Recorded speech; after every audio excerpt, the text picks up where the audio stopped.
Let's give it another minute or two to let people in, and then we'll get started.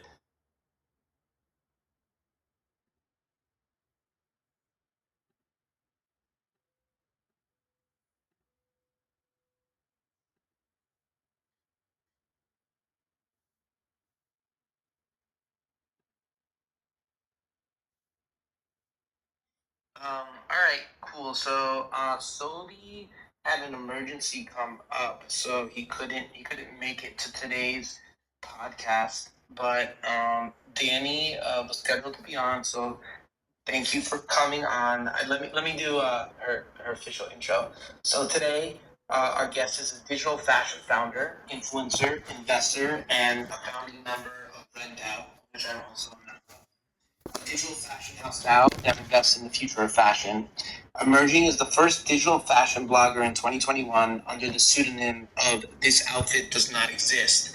She gained acclaim for her ecosystem insights as well as her digital dressing. She is now building DRAUP, a curated collector-focused platform bringing code to couture, of which I am also a proud investor in and proud to support. Please welcome Dani Loftus. Hey, Dani, how are you? Hey G, thank you so much for such a lovely intro. How are you? Where are you in the world right now? Are you in London? No, I'm actually in Mexico City. Oh, Mexico City. How's that? That's where you're based out of now, right? Yeah, so it's half the time London, and then it's like a couple of months a year there. I mean, since I saw you in Paris, the flight over was absolutely brutal. It was a full 12 hours on the plane, but super happy to be home now. Yeah, I bet. I just got back stateside last night, and I fell asleep at 8 p.m. New York time, and I was out cold till like 4:35. So, yeah, it feels good to be back on Eastern Standard Time. But even though I'm not entirely home just yet, I'm staying with my parents for the next few days. And I'm flying to Charleston tomorrow for the People opening, so that should be fun. If anybody's out there, feel free to come up and say hi and collect the poem. But yeah, it's I mean, I love Europe, but I don't know if I'd ever be able to live there permanently because of the time zone differences between CET and PST. Yeah, I mean, I think it's one of those things where you wake up in the morning and you realize that nobody else on Twitter is online, and just your whole schedule gets like super thrown out. So you kind of feel like you're in front of the world, which is quite nice, but also meh. Yeah, so it's good in the morning, but it's terrible at night when like it's 9, 10, 11 p.m. and it's like the middle of the workday in the States, and people are like, hey, we need answers on this like right now. And I'm like, hey, I'm about to go to sleep.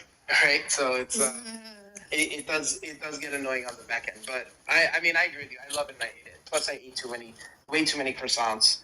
Of which we split. Well, we didn't eat croissants together. We had bagels together. We were at Seydel's. I mean, bagels plus. I got back and I'm now on a health kick. It was 2 weeks of literally every single day I'd eat like 25 pastries and just, I don't know, I don't think I have what it takes to be a French person. Like, I don't have that discipline. Yeah, me neither. I just enjoy bread too much. But yeah, before we get into, I think like the really cool, I wanna talk a little bit about the stuff we spoke about at brunch because I think people will find that really interesting and intriguing. But before we start, like, just for those who aren't very familiar with you, just give us like a brief background of how you got into the space and ultimately what are you doing with DRAUP, and then we'll take the combo from there. Great. So I think one of my favorite things about Web3 is that a lot of us came into the space from quite unconventional angles, kind of relative to trads. So, the majority of big digital artists, they were not artists full time when they started. And I think it's a very similar thing for me in fashion, and in the way that it's a very similar thing for you. So, grew up absolutely loving fashion. Religiously watched all the fashion shows, have always dressed in a relatively eccentric way, but ended up starting my career in the sustainability social impact space. So while I was in college, I was at a social impact fund, and then actually entered crypto through fintech. So my first job out of college was the first hire in a startup lending to financially underserved populations in emerging markets using blockchain. And then when I moved back to London, I was an innovation consultant. So I would go into large corporates and I would say, this is how this emerging technology is going to revolutionize the work that you do. This is how you should incorporate it.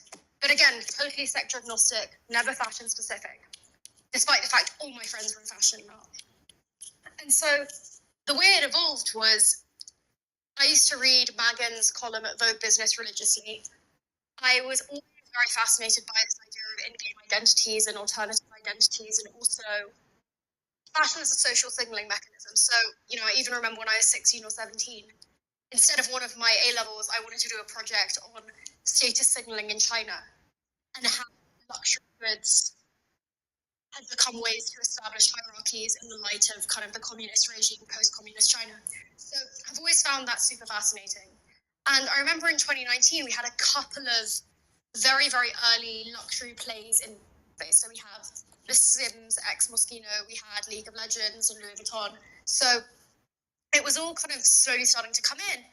And I then read an article where the CMO of Gucci said, we're going to start designing clothes to be worn fully digitally.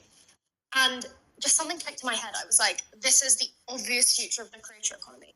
So it was like, weird that I've never read about this. So, was Googling it, was looking at Wired, was looking at Bloomberg, was looking at TechCrunch, like, okay, what startups are working in this space? And nothing came up.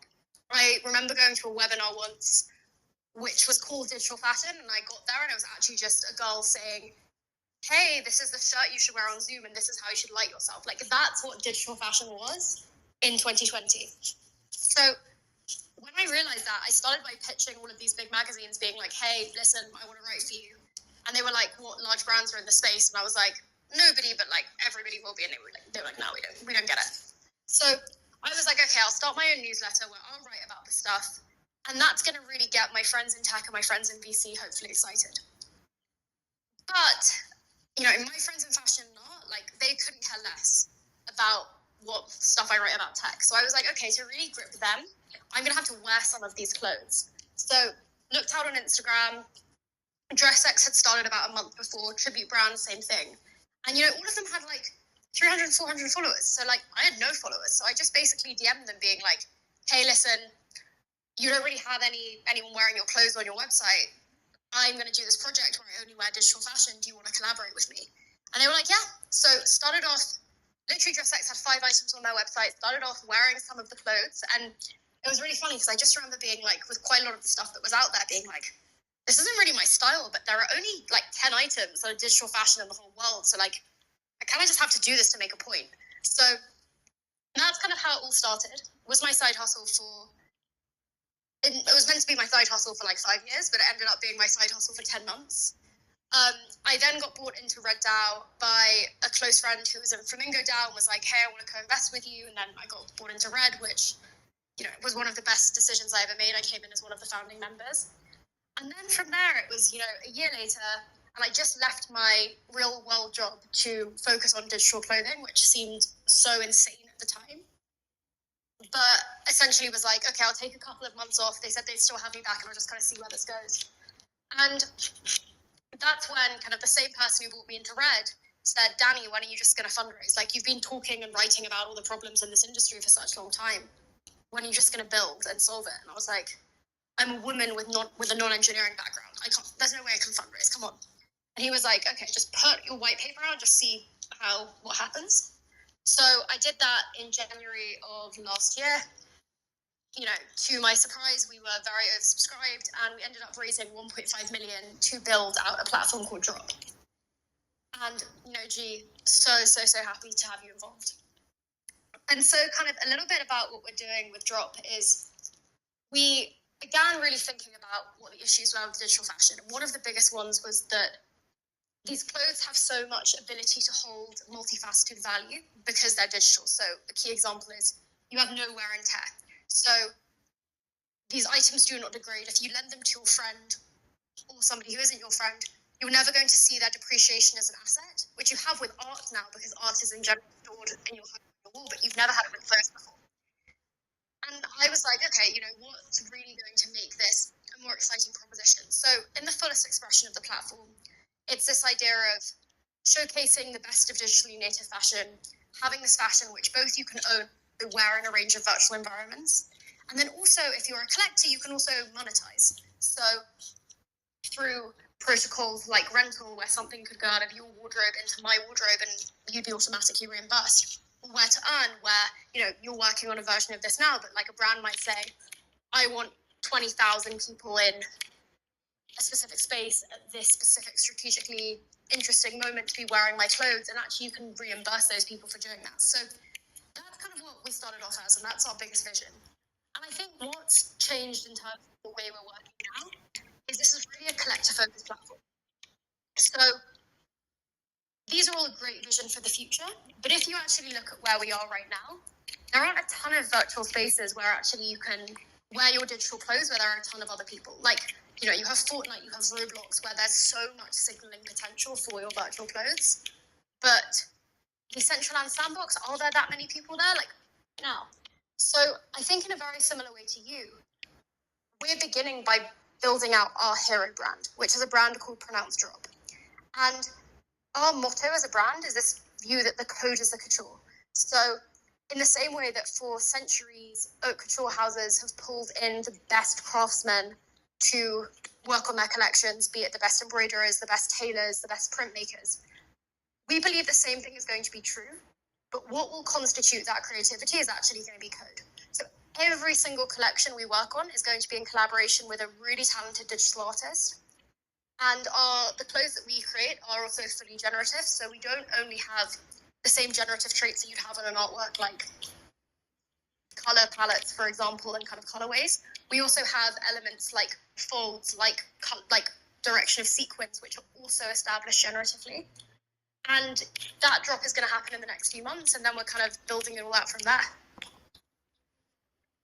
That's awesome. I have so many questions because I know we also covered this a little bit last week. But first, I want to say, I love your story. I think we're both in Red DAO together, and I'm always super excited to hear all your insights and conversations that you're having on the weekly calls and whatnot. So I love having you and being part of that community, and also having you in the Admit One community, because I know you're a huge supporter of the things that we do over at 90cc and Admit One. And I think, and to really lean into, where you're going with DRAUP is one of the, when I initially announced the collab with Snowfro, and you I think you got it faster than anybody else out there, right? In terms of what we were doing, because you see the future very similarly, right? Where, all of the creativity comes from the developer, right? And we're seeing that already with generative art. And I think it's going to be really interesting to see that play out with clothing in the future, as when you're not limited by the laws of physics, like, you can get really creative, right? And I think that that's really, to me, one of the more interesting things with what you're doing and the way you see the world, that I think will play out over time. I think it's going to take some time to get there, right? Does it have, like, my question, I'm curious as to your take, is this something that you think starts happening in the next 12 months, or is it something that happens over the next 5 years? What do you think the timeline is in terms of, let's say, not just digital wearables, but say generative wearables taking off? It's such a great question. I think I kind of see, I wouldn't say the earliest digital fashion adoption, because I think that's actually happened over the past 2 years, but like the next wave of digital fashion adoption being split between physicals and then collectibles. And so, physicals, it's such an obvious transition to make. I think there was just this very funny thing where we saw people come out of a post-pandemic reality where everybody was like, digital goes to the future, we love the metaverse, and all of a sudden we were like, now I want a physical thing of that, please. And I think that was very, very amusing to me. And I think that's the red pill for traditional fashion people. It's, okay, it's got this digital counterpart, we don't really care about it, but some people seem to like it, so we'll take it anyway, but look, we have this physical thing. And I think one of the things that resonated with me so much about 90cc is I own the shirts, and those shirts are beautifully made, and the packaging is stunning. So it's not only that you have a perfect minting experience and everything you've done is luxury and seamless on the digital side, but the physical's mimicked it. And, I think that's going to be a real red pill for trad fashion people, and it's very easy to understand. I think, for me, generative is the other side of it. And I think I look to platforms like art blocks, like FX Hash, even Bright Moments, and you see these incredible collector bases. And, maybe it's not as large as the trad fashion audience, but it's these maybe smaller niche communities who are, it's not just about the amount of money that they're spending, but it's also the amount of excitement and community that is generated around, these various works. And one of the things that I love whenever I go to these events is it's a lot of people who may not have ever been traditional art collectors who discuss the art in the same way that if I hung out at an art party, people would be talking about a Jackson Pollock in front of them. So in the same way that somebody discussing a Jackson Pollock would be okay, look at the distribution of the paint. You have people talking about the distribution of the generates and the narrative and how they interweave into the story. So I think on the one hand, we'll have this physical audience, but I think the other audience, and this is the audience that I'm probably appealing to more, and the Snowflow drop was appealing to more, is this group of people who already socially signal through their collectibles, digitally native collectibles. And the social signaling is not just, last week I bought X project and now look at my bags, and then if tomorrow it goes to nothing, you hate the project. It's really people who are kind of aping in due to the idea of history and due to the idea of, in an interesting way, intellectualizing the work, and actually that's their version of culture, because I wouldn't say the other projects are not culture. And for me, I think this generative aspect is a massive hook, and I think that's the transition we're going to see in terms of digital fashion. So I think what we're actually going to see, I think in the next 6 months, and this is maybe also because of certain alpha I have, I think there's going to start being a very interesting conversation about generative digital fashion. Yeah, the way you just phrased that was so eloquent, and so it hit the nail on the head. And I think if people miss any part of that, just make sure you go back and listen to that later once the recording is posted. I've seen it firsthand. It's funny because we did an Admit 190cc meetup at NFT Paris, and there was somebody that was wearing, one of the hyper squiggle mints, right, that we did with Snowflow, which is, of them, I don't know how many exist, maybe 5 or 6 of them. I think it has a $4,000 or $5,000 floor right now, and that was the flex within the flex, but you have to know, right? And I've been in enough of those generative art conversations where most people are oh yeah, that's just a squiggle. But the people that really are into squiggles know the difference between the different rarities, the rarities within the rarities, right? I remember when I went to Marfa back in November, people I was talking to, we were geeking out over unfounded squiggle traits that nobody had picked up on yet, and somebody was oh, you have a couple of them. I please give me the alpha, right? I don't even know what I have, right? And so, but they were yeah, these are rarities that we're finding, and different rarity traits, and you have some really rare ones that aren't up there on the rarity scale, but we found them. It's almost like archaeology. It's so funny. Yeah, but to your point is it is hyper niche at the moment, but I do think it grows over time because as a category, right? We're already seeing it with art, with digital collectibles, right? With all of this, where people like the rarities, and I think people enjoy the individuality, right, of knowing that you are a part of a collection, but you are unique within that collection, right? And then 2 is then being able to say, okay, I want to get one of the more unique ones within that collection, or I just want a piece of that collection, right? And so I think we're going to start seeing that expand over time. I think the only thing I would just, I guess, I push back on now, and this is why I think I've been taking my time in terms of digital only, is until there's a place where you can wear this in a virtual space, I feel like it's going to be very limited use cases until that moment arrives. And I don't know if it doesn't happen until AR technology gets there, or maybe VR technology gets there, or what have you. I don't know what that moment's going to be, but I think once that moment happens, that's when these things will really take off. But until then, I feel like it might be a little slower in terms of adoption, because we might be required to wait for like the hardware to catch up. Super interesting. Yeah, I don't disagree with you. And that's why I think, at the moment, if you're one of these projects, one of the most important things is demonstrating craft and narrative, because that's how you create a collectible. It's not just good enough for something to look really, really pretty.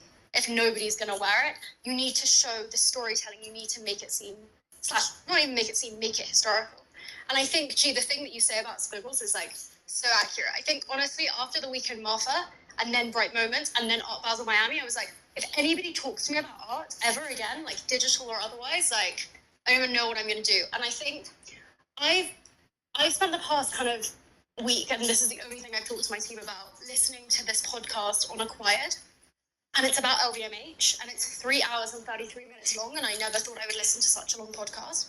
But it literally goes in the whole history of Bernard Arnault growing up, to how LVMH started, to all of their disputes, to where they are now. And then it's like an analysis of LVMH versus other luxury goods brands. And I think it's very interesting because it segments basically brands like LVMH and kind of, let's say Louis Vuitton as the perfect example, which is, in general, it's monogrammed. You have a Louis Vuitton bag, everyone instantly knows it's Louis Vuitton and that's its purpose. Versus something like Hermes, where the idea is it's much more of an if you know kind of brand. And I think it's kind of maybe a distinction to make between like a lot of the PFP projects, where immediately, okay, if you have an eighth, you know what it is. You know how much money it costs. And you can probably tell how rare it is by the way that it looks. You can tell if somebody has a golden ape. Whereas with squiggles, you really have to kind of, if you know, and that's with one of the biggest generative art projects. And it really cracked me up when you said the kind of imaginary traits, because wasn't there somebody who bought a ton of squiggles and then afterwards was like, these actually have a trait that nobody else has ever discovered, and now I own all of them. That's happened. So I think the kind of archaeology thing is very funny, but I also think you can draw that parallel between the more in your face stuff and maybe also the more in your face hierarchy within a community versus a much more like if you know kind of brand, and a more if you know kind of work. Yeah, that makes so much sense. It's funny because I was having a conversation with somebody who said that what LDMH does so well is they do novelty at scale, right? And they're able to do drops in the real world, a couple hundred times per week, and they have that business down to a science. And it's just been super interesting. I definitely wrote down that podcast. I'm definitely going to listen to it this weekend, and I'll give you my thoughts on it afterwards. But yeah, I mean, it's interesting because a lot of it too is narrative, right? And even as you were just telling me about, and it might have been von Mises, but it might have also been Squiggle DAO, because I know Squiggle DAO has been buying a ton of squiggles that or maybe are priced at the floor that are actually much rarer, and then revealing it afterwards. But a lot of it's storytelling, right? And part of it also reminds me, as I'm just sitting there thinking about that, is the Salvador Mundi, right? Which is it was featured in that movie The Last Da Vinci, and how this story was kind of like built around this piece of is it a Da Vinci, is it not, and it ultimately was bought, I think, for $500 million. And at even if it's not a real Da Vinci at this point, there is maybe it's not worth $500 million, but it's worth something, right? And because there's now this whole story that went around with how it was found and how it was traded a couple times and where it ended up, and the entire show that happened around it gives it some sort of value in terms of historical significance. So I really appreciate how you're leaning into that, because I do feel like sometimes too, with the things that I'm working on, part of it is like, all right, well, how do I tell this story of what we're doing that's really cool? And ultimately, like, I think it's a learning process. I think for a lot of people in the space where I think I'm good at explaining things, and I'm good at storytelling in certain aspects, but I know that there's other ways where I can be better at it, right? And I think to your point is if we're going to be growing this space and this category, which I think is super small at the moment, and I'm super bullish on over the next 10 plus years, that storytelling is going to come front and center long term. 100%. And I think, I think I mentioned this to you when we had breakfast last week, but I think what you've done so amazingly is being a figurehead for this movement. And I think what's so funny about this entire movement, and I think Derek Edwards said it on an episode of Proof that really resonated with me, it's this idea of being a dungeon master. So being the one who explains the rules of the game to everyone else. And like, even in Paris, I did a panel, I had somebody come up to me being like, oh my God, you're the person who invented the IRL, ORL, URL definition of digital fashion. And I was like, that is so crazy. It's so crazy that we're in a world where obviously people have to resonate with it, but kind of you make up a term or make up a framework for something, and then it kind of becomes the thing that, the way that something is regarded. I don't know if you have that anywhere else in the world. Yeah, well, especially especially ones that we're involved in, right? And I'm in agreement with you. Make up all the terms you want, as long as none of them are the term phygital. Then we're good. The worst. I'm just waiting for someone to find a better alternative. I mean, you kind of have. So I was about to say, besides network product, what are your favorite terms for physical, digital? I won't even call them twins, but what's your favorite term for the space? So besides the one that I term. So I've got my three. I have my three. I divide digital fashion up into three categories. You have IRL, which is in real life, which is physical fashion with a digital counterpart.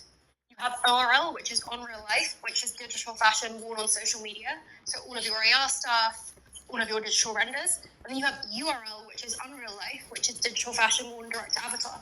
And that's my division. And I think you would be IRL because there's a physical version of what you do. Right. Yeah, and I think what's really interesting is even though I'm IRL, there is that optionality that I know I will turn on at some point in the future where there will be the URL, right? Because that I think there's no question, and I don't think anybody here right now is questioning whether we're going to be having a more digital life in the future. The answer is definitely a resounding yes. The real question is on what time frame and what speed does that happen, right? And that to me is the really interesting and compelling part, where that's where I think the big question mark is. And G, for you, when do you see that being like? And I think a kind of side question, or a follow on from me, is like, do you ever see your stuff having a point where people are like, yeah, I don't really want the physical one. I guess I'll just have the digital, please. Yeah, so I think for me, I'm patiently waiting to see what Apple does with their rumored AR glasses in the next, 60 days, I think. But I think we're still a couple of years away. Again, to me, it's like, can we make something that, doesn't give you a headache, that is seamless to use, doesn't require a huge battery pack or a huge headset to utilize? Because I'll be honest, right now, if I could be wearing an AR enabled shirt, right? And I can be like, hey, take out your phone and look at it through look at my shirt through your phone, and then you can see how cool the design is. That to me, that just doesn't scale. I'm not really interested in looking at somebody through my phone to talk to them when they're sitting there face to face. So I do think we need the hardware to catch up, and I think that's probably a couple years away. I could be totally off. Maybe Apple releases something amazing that everybody wants to use. But yeah, I mean, I'd say it's maybe 3 to 5 years if I had to guess at the very least.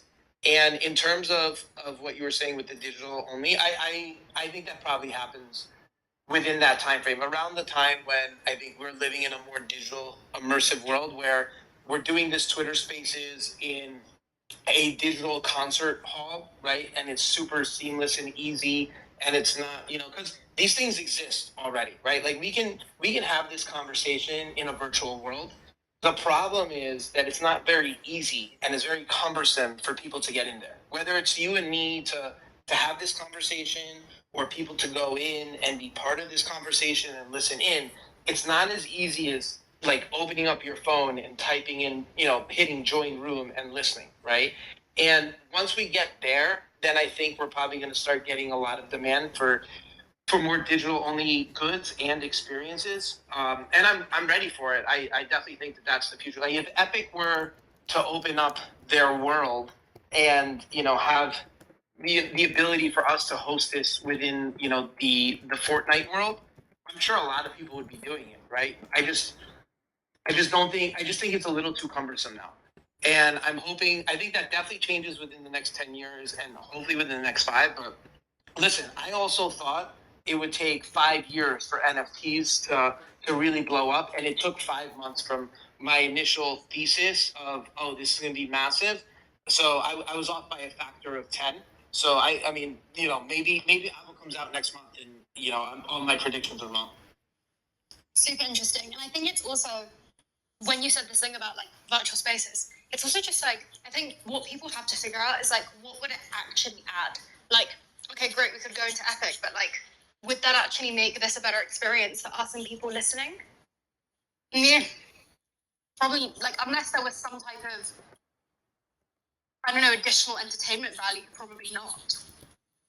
Yeah, I agree, right? Because also then that gets back to the question of why has long form podcasting really taken off over the last few years, right? Over the last decade, really, where you would assume, like if you go back 100 years before television existed, people would stay at home and listen to the radio, right? Like there's that famous story of when the War of the Worlds was broadcasted, where people actually thought aliens were actually invading Earth, right? And people were freaking out. And now we're in this area where we have access to all video on demand, a ton of content, and what have you, right? And people are listening to audio only, right? And in these long forms, like I listened to a podcast, a Lex Friedman podcast that was 8 hours long. You're telling me you're listening to the LDMH podcast that's 3 hours long. So it's, to your point, is like I think there has to be this extra value. What that value is, I don't know, right? But I do know we'll probably know it when we see it, right? Being like, oh, it's probably gonna be something really easy where you're like, oh, damn it, this was such low hanging fruit. Why didn't I think of that? Like I remember the first time I used Uber, I was like, this is genius. Like I could have thought of this. And like those are like kind of like the best use cases out there where people are like, wow, this is so easy. Like this is so easy to comprehend. Like this solves such a huge pain point.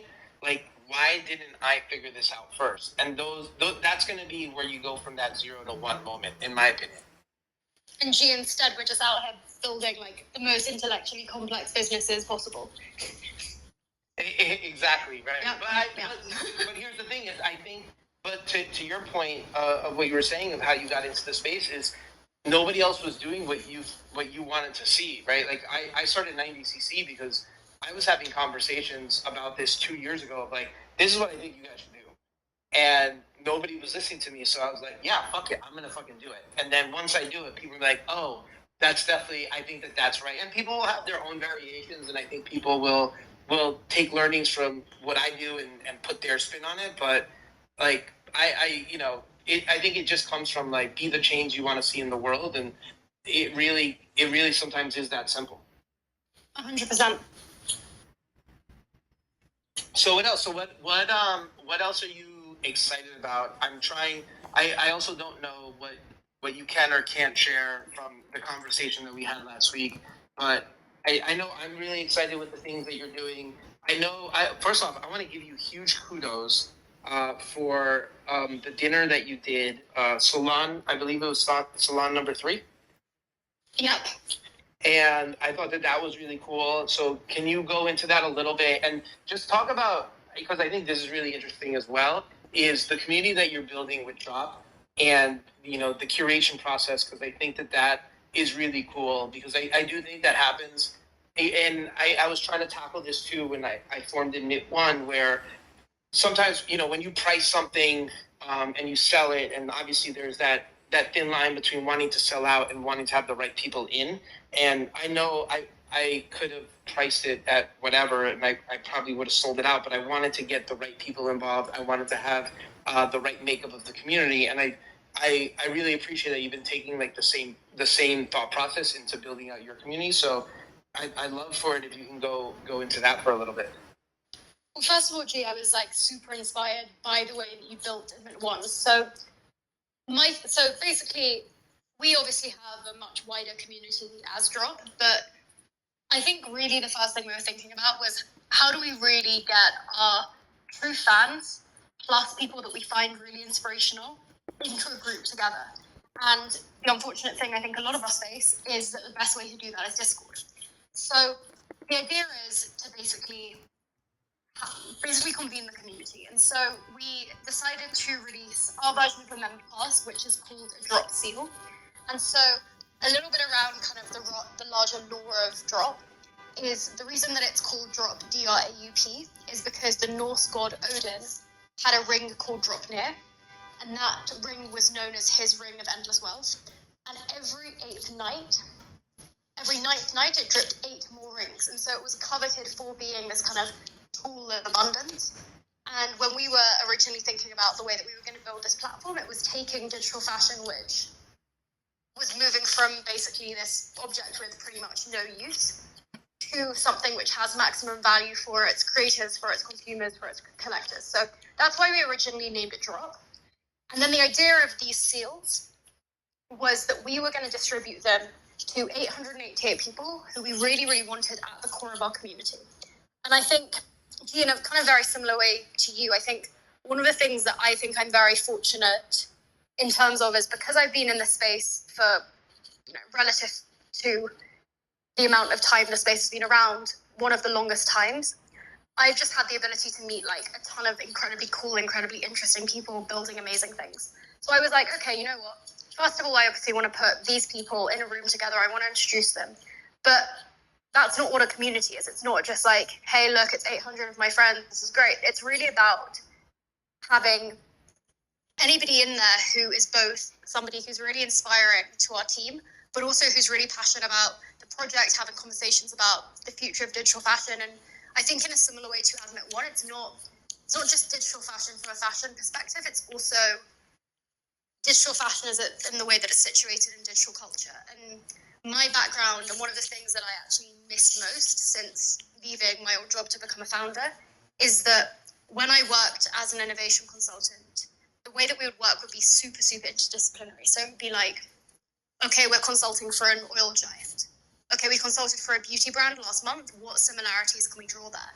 And for me, that's how I see the future of all veins of digital culture. It's not just people who have been in art for a ton of time telling you how to do art. It's also these new perspectives and new ways of thinking about it. So that's the way that we really kind of thought about the seal. And so we began by giving out 99 to people who were both super inspirational to us, but also had like really been our truest supporters since day one. And so the dinner that we threw in Paris was kind of the first celebration of that. And so since then, the way that we're doing it is we have an application form, and it's not just like a, hey, what's your name? It's also questions like what you miss about materiality, what digital project inspired you. So really trying to get to know people better. And then if we really like the people who answer on these application forms, we're actually interviewing every single person with a member of the team. And then on the first Sunday of every month, we're welcoming a really small number of people who have this combination of being excited about the project, but also really inspirational into the group. And so, it was all going quite well. We had, first week we launched, we had 80 applications. It was nice, it was relaxed. We have unfortunately had 2,500 applications in the past 3 days. So my team really, really has their work cut out for them. But essentially the principle is that. The principle is bringing together the best people possible. And I think something that I'm very conscious of, which I'm sure you are as well with Admit One, is like, this is 888 throughout the entire lifetime of this project. And I would hope this is like a 10, 15-year project. So it's really about making sure that we're careful about who we let in, but also there being no barrier in terms of you have to be the CEO of this, you have to have founded this, you have to be successful. No, that's not what we're about. So that's kind of, I think, the core principle. And then I think the second thing as well as the fact that it's given out, is for a certain amount of time. I don't know if it's going to be the first year, the first 2 years. The seal is non-transferable. So it's this idea that you cannot buy into this community. You really have to earn being in it, basically. That's incredible. One, two is I pinned this tweet to the top of this space before you said 2,500 applicants. So you might be getting more, because this is, and correct me if I'm wrong, but for people that want to get on that list, they need a nomination and then they have to apply, right? And that's the link for them to apply. They don't even need a nomination. They have basically you can cold apply. Okay, cool. So and that's the link that I posted. Yes, it is. So it's an application form, and then we kind of take it from there. And we're really reviewing applications on a rolling basis. I think we were making jokes in the team that we were turning into literally a university admissions council. So it's you know how when you apply for American university, it's also about how do all of the people in the incoming class fit together? It's also kind of that. So it's okay, maybe we might meet somebody incredible who comes from a digital fashion background, and we've just let in 10 people in digital fashion. And so it might not be the fit right now, and then in 6 months they reapply, and we're yeah, we need somebody new in digital fashion. So I think it's constantly making sure that we're bringing in the best people and kind of having the best conversations as a result. Yeah, I think that's really interesting, and I think that's smart, because one of the things I like about being in the Admit One Discord, and I'm pretty active in there, especially when I'm not traveling. I'm able to kind of hop in and out during combos, but I love the eclecticness of the group, right? Where you have some people that are devs, you have some people that are more fashion focused. Everybody's doing something, and then sometimes when people ping somebody or have a question about, it's funny because Derek Edwards is also a member, and somebody had a question about his paper, and we were discussing his paper that he put out a few weeks ago. And so I just pinged him on Telegram. I was like, hey, we're talking about what you wrote. And he came in there and had the discussion, right? Because, I also understand, because, I'm super busy as well, and I'm sure you are just as busy, as you can't hop in there for every conversation. But if we're having a conversation about DRAUP, and it's hey, Dani has some input on this, here, I would literally just ping you directly, hey, if you get a few minutes, hop in the Discord, because people are asking about it, right? And I think that is really cool, because it allows people to do what they're doing, and keep on building, right? Because if you were in Discord nonstop, you wouldn't get any work done, and vice versa here as well. So it's one of those things where I'm very cognizant of it, and I know people do that. People have given me that courtesy where maybe they're talking about what I'm doing in some other group, and they're like, hey, we're talking about this, would love your input. And I think that helps the community overall, right? Because you don't you want part of the people to be super active and super dedicated, but then also everybody's doing their own thing, right? And I think that's what makes the community special. Totally. And I also think, and I think it's the same with Admit One, it's especially, at the beginning, it's if you are in this community, you've been vetted by my team, or me, probably me and my team. So it's I think that for me is a big accessibility equalizer, because it's one of those things where, okay, somebody might have 100 followers on Twitter, and if they DM somebody, they might be okay, yeah, you know what, I'm too busy, I can't answer this at the moment, unfortunately, da-da-da. But if you know that person is being vetted by somebody that you trust, you're more likely to have the conversations. And so that's also what I really want to help do in terms of the way that I support, is bring in, emerging artists or younger people, and give them exposure to some of the amazing people that I know. And I think it's also this idea of cognizance. And I think, when you did Admit One, you specifically were also saying there are not enough women in the crypto space. So we're actually going to specifically be trying to foster that kind of community within Admit One, because, and it's the thing with, you have this with crypto. If you don't have that cognizance, things get built, not in a malicious way, but in a completely accidental way, which doesn't have those kind of dynamics or those kind of benefits. Yeah, I totally agree, right? And I think also just diversity and perspective always leads, I think, to more optimal outcomes. That's what I've seen in life, is just that the more different viewpoints. Now, it doesn't necessarily mean you have to agree with everybody's viewpoint, but the more different points of view you can get on something, I think just the better product you can make, the better ideas you'll have. So I'm super bullish on that, and that's why I've always been a proponent for trying to increase diversity within circles because it just leads to better idea formation, in my opinion. 100%. So I know we're coming up at the top of the hour, and I know you kind of alluded to it. So what are the next few months look like for DRAUP? What are you working on? What are you most bullish on? What are you most excited about? So the thing that I'm by far most excited about is our first drop. And so that is going to be coming in the next 2 months.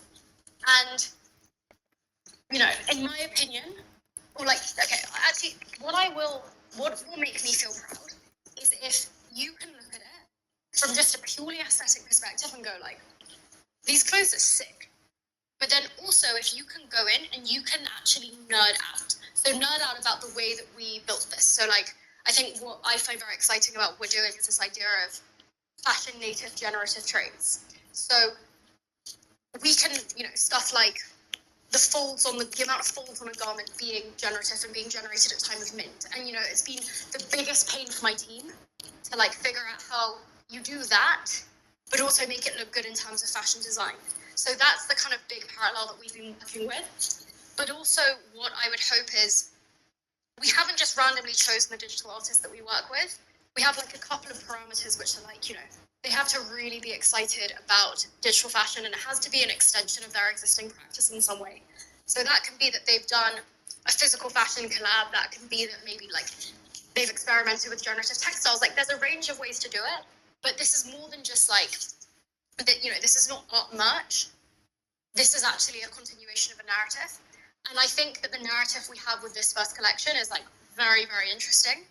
And so, like for me, if fashion people are like, this is cool, but also, you know, your NFT nerds, your digital art nerds are like, shit, the way that this was made is also amazing. You can really dig in and have as much depth in narrative as possible. That's going to make me feel really, really proud.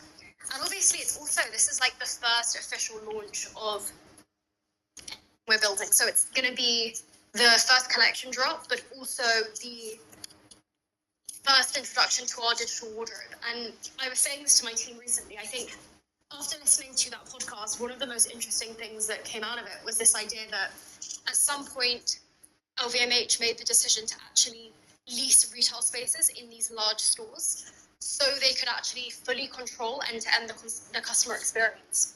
And part of the reason that we're building a virtual wardrobe on platform is this same idea. It's this idea that if you control your distribution, you control your image.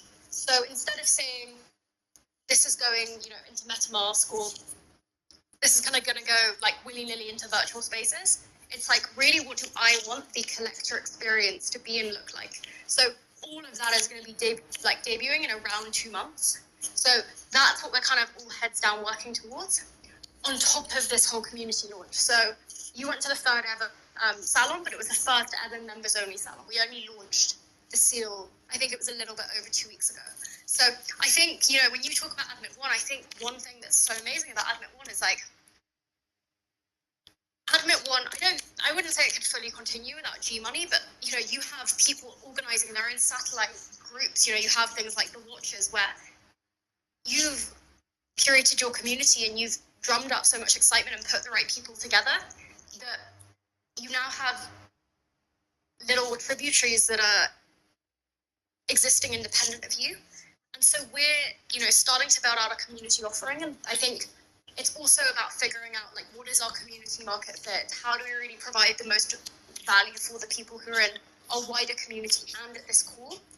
And then I would be really excited to watch like different things spin out and different kind of value creation to happen, even independently of me and my team. Yeah, you touched on a couple of really interesting things there. I want to rewind for a second before going down the community route, because you kind of glossed over it a little bit, but this is definitely has influenced my thinking in terms of curation. And listen, LVMH is one of the biggest companies in the world. Bernardo knows one of, if not the richest man on the planet. And I think the thing that you said was about curation and owning that experience from an end-to-end point.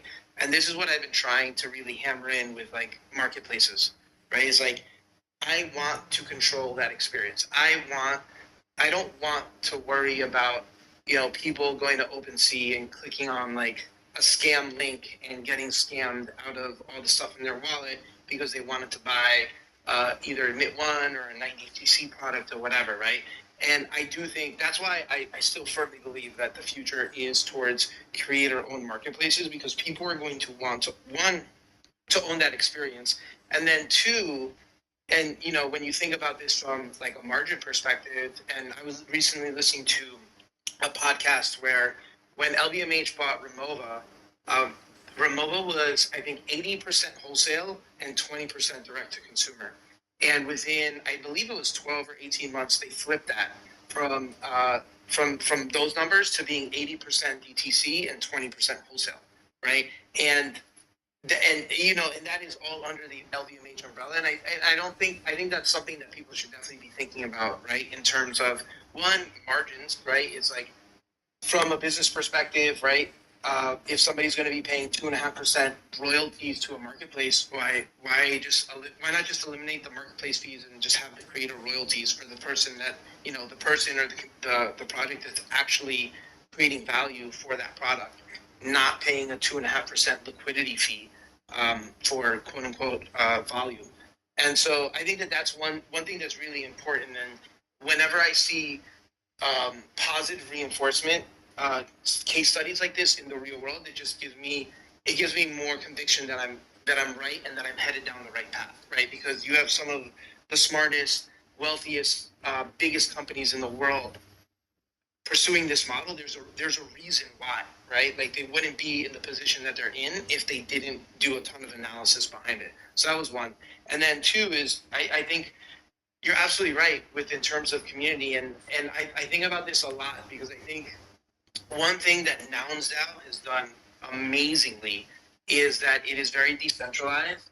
And even though, yes, there are the Nounders who are the founders that probably drive most of the direction of where that ship is going, any person can kind of like build their own initiative as long as it passes the prop house, and they can get funding to build out on that. And I think that is a truly decentralized organization, because when you take a look at things that will last, I think that will stand the test of time, the more decentralized they are and the less reliant they are on a centralized body to provide value, then the more powerful they will become over time. So for me, part of the reason why I really, really enjoy, giving people these POAPs, these ability to distribute POAPs, is that they can create their own networks within the 90cc network. And that starts to become really, really powerful as their network grows, right? And so that, to me, I think that there's endless possibilities that can happen with that, but it really starts with laying the groundwork down on it. And I know that not everybody's going to get it. And some people are like, oh, this is dumb, this is stupid, out of the gate, until they start seeing the grander vision play out. But really, the grander vision is to become as decentralized as possible with, maybe like a captain steering the ship and just making sure you're going in the right direction, but then just giving the community those tools that they need in order to build amazing experiences for themselves and their immediate community members, if that makes sense. Totally, and I completely agree. Yep. So, thank you for coming on, Dani. I appreciate it. We had amazing chats. Where are you traveling to over the next few months? Maybe I'll see you, and maybe if people are listening, make sure you run up and say hi to her. So one of the nicest things is the next month I am staying here, but then I will be in New York, and I've already told my whole team, I'm like, gmoney's doing this activation. Everybody has to take part. Like, I'm pretty excited for what we're going to be doing there. Yeah, I think we're going to be dropping more stuff next week. We showed a little bit of a tease a couple days ago with one of the pins that came in. I was just so excited. I'm like, fuck this, I'm sharing this, even though I know I wasn't supposed to. So some of the team, I got yelled at a little bit, but I was like, this thing is too dope to not share it. So I'm excited. So I'm looking forward to breaking bread with you at New York. Yeah, and I think it's going to be a really fun week. So looking forward to all of that. And yeah, if anybody, make sure you follow Dani. She always has amazing insights. You're still writing the newsletter, right? Oh yeah, every 2 weeks. Okay, perfect. The newsletter is really insightful. And yeah, I just make sure you keep up with everything she's doing, and I'm really looking forward to everything you're building, Dani, and I'm really excited to see all the things that you work on. Thank you so much, G. All right, awesome. And thank you for taking time, and everybody, thanks for listening in. See you guys Thank next you week. so much for having me.